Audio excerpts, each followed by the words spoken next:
In general, infertility is due to male factors 1/3 of the time, female factors 1/3 of the time, and both 1/3 of the time. So men really represent half of overall infertility cases. So when we check for male infertility, we look at the semen analysis, and that comprises sperm count, motility, that's how they're swimming, and how they're shaped, that's called morphology. If a man has a normal semen analysis, he's probably fertile, but not in all cases. My advice to most men is to live a healthy life, meaning eat a normal diet, stay within ideal body weight, be moderate in alcohol intake, not smoke, and not surround the genital area with prolonged heat exposure. Use of a male formula vitamin with high amounts of antioxidants are also very helpful in maintaining sperm health. One of the biggest no-nos, though, is testosterone. Testosterone is basically a contraceptive. If a man takes testosterone, he's wiping out his sperm.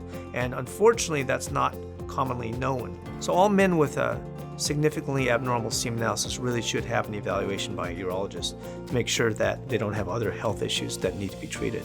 Some of those causes can be quite serious, such as genetic problems, tumors, endocrine or hormonal problems.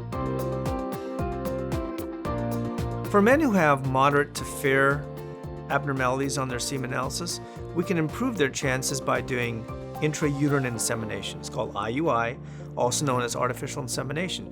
We basically take the semen and wash it and get the best swimmers, the A team, out.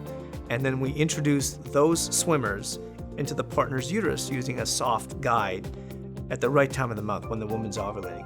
When men have very severe semen analysis abnormalities, such as very low count or very low motility, we can actually take the sperm and inject it directly into the egg. It's called intracytoplasmic sperm injection, which is known as ICSI, and as a result, many men have become fathers because of this revolutionary procedure.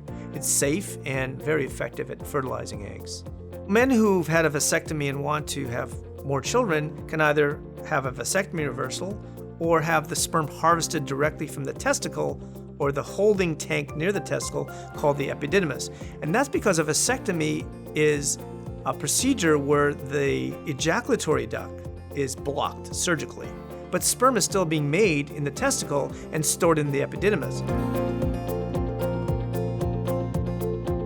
When it comes to the male partner, we have had a long history of overlooking the real impact that men may have on conception and babies. For many years, we've trusted the semen analysis as our gauge of male infertility.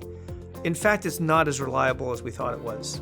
10 years ago, we started looking inside the sperm at the DNA and seeing if the DNA was fragmented and broken up. Turns out that fragmented DNA, if in high percentage, can impact pregnancy and can impact embryo development and the chance of pregnancy and even miscarriage. Treatment with antioxidant vitamins actually has shown to be helpful in such conditions. More recently is the exciting area of epigenetics, a phenomenon where men, through their lifestyle and medical condition, put molecules on the DNA of sperm.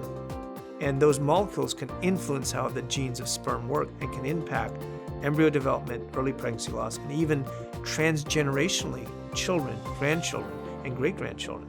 So what a man eats, his medical conditions, his lifestyle choices really can impact the outcome of a pregnancy, now and for future generations. So we're now opening up this very exciting era in understanding male fertility, and I think we're going to improve the outcomes of pregnancy by improving our assessment of sperm and modifying that man's health as it comes to sperm.